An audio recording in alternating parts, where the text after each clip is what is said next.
Vendredi 26 avril, bienvenue dans le Duplex Bourse. Nous retrouvons Romain Daubry de la salle des marchés de Bourse Direct. Romain, bonjour. Bonjour Pierre. Alors, la Bourse de Paris accentue ses pertes. On a franchi le support des 3800 points. Il semblerait que les investisseurs prennent leurs bénéfices après les fortes hausses du début de semaine. Est-ce que c'est bien cela, Romain ?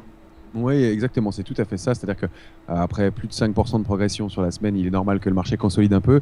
C'est d'ailleurs une consolidation assez générale puisque le Japon s'est replié de 0,80% aussi cette nuit, ce qui est un peu normal. Les taux italiens et espagnols sont repassés au-dessus des 4% après avoir fait une incursion en dessous hier.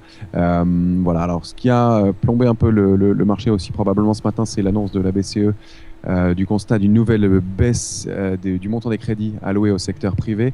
On est en attente de solutions de la Banque centrale sur ce sujet.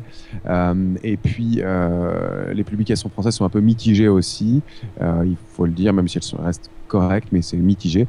Et puis, enfin, on sait déjà que la publication des immatriculations de voitures neuves en France, qui est attendue le 2 mai, sera encore en baisse. Donc, il y a des perspectives qui sont quand même un peu moyennes aussi sur le marché, malgré ce rallye. Alors, d'un point de vue technique, du coup, là, on a franchi les 3800 points. Qu'est-ce que vous allez surveiller ? Alors, le pivot important, c'est 3797 points aujourd'hui sur le CAC 40.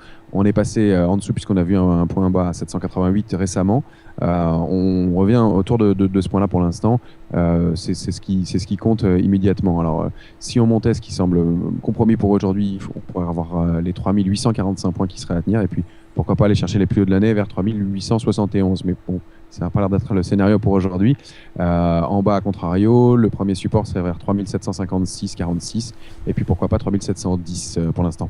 Alors, du côté des valeurs, eh bien, les publications continuent et PPR accuse la plus forte baisse du CAC 40, grosse perte, affectée par le ralentissement de ses ventes au premier trimestre. Le luxe, un peu à la peine, et l'équipementier sportif Puma, vraiment là, dans le rouge. Les ballerines se vendent moins et les baskets ne se vendent plus, Romain ?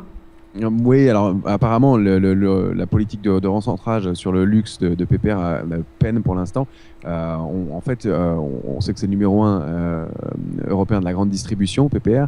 Elle essaye de se recentrer sur le luxe, mais le luxe est malheureusement victime d'un coup de frein pour l'instant, notamment en Chine.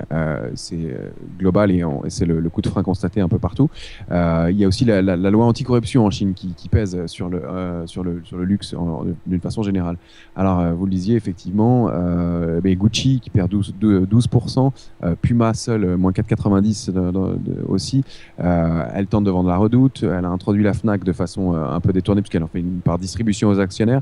Donc voilà, un recentrage un peu difficile et un marché qui sanctionne pour l'instant ces annonces et ces chiffres plus que mitigés.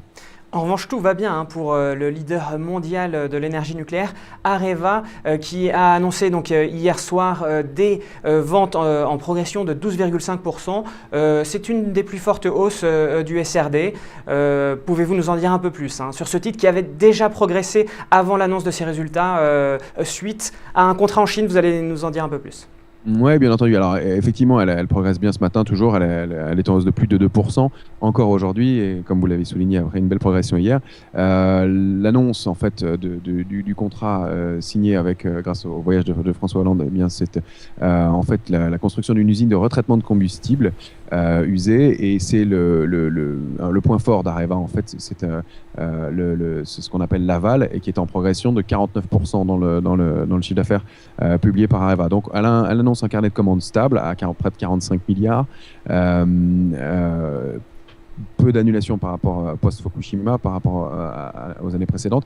Et puis sur 2013, un chiffre d'affaires stable. Donc voilà, c'est plutôt des nouvelles conformes et que le marché salue pour l'instant. Voilà, on peut dire qu'elle n'a que 2 réacteurs en Chine pour l'instant, ce qui est assez faible. Il faudrait qu'elle puisse remporter plus de contrats là-bas. Mais bon, le titre se tient bien pour l'instant. Alors en France, on a battu hier soir un triste record, on a cessé de le répéter, on a battu le record de chômage de 97. Eh bien, ce n'était pas le cas aux États-Unis, puisqu'on a vu des inscriptions hebdomadaires au chômage en baisse. Ça a donné le ton à Wall Street, puisque les indices ont tous terminé dans le vert. Aujourd'hui, on attend évidemment le PIB américain, ça va arriver à 14h30. Que peut-on attendre justement sur ce PIB et la tendance qui suivra à l'ouverture à Wall Street ? Mais vous avez raison, ça donnera le ton pour le reste de la séance, c'est clair.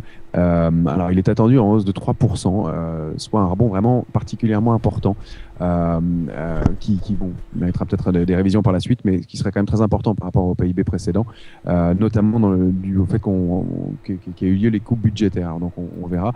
Il faudra surveiller à l'intérieur du PIB, surtout la consommation des ménages, qui est attendue en progression de 2,7% contre 1,80% précédemment. Donc ça va être à surveiller de près, c'est ça qui donnera le ton. Ce qu'on peut dire sur les résultats des sociétés sinon aux États-Unis, c'est que parmi les sociétés du S&P, 67% ont annoncé des bénéfices supérieurs aux attentes, Oui. mais que seulement 41% d'entre elles, de ces 67%, annoncent un chiffre d'affaires meilleur. Ça signifie qu'en fait, elles ont réussi à faire des gains de rentabilité, mais que les sociétés ne sont pas, c'est pas l'activité qui est soutenue. Donc attention aux prochains résultats à venir, au prochain trimestre. Voilà, ça donne quand même des premiers signes d'alerteur, en tout cas, prudence sur les marchés pour l'instant. Eh bien, merci beaucoup Romain de vos éclairages. Bonne fin de séance et puis on se retrouve lundi. Merci à vous Pierre, bonne fin de séance et bon week-end, au revoir.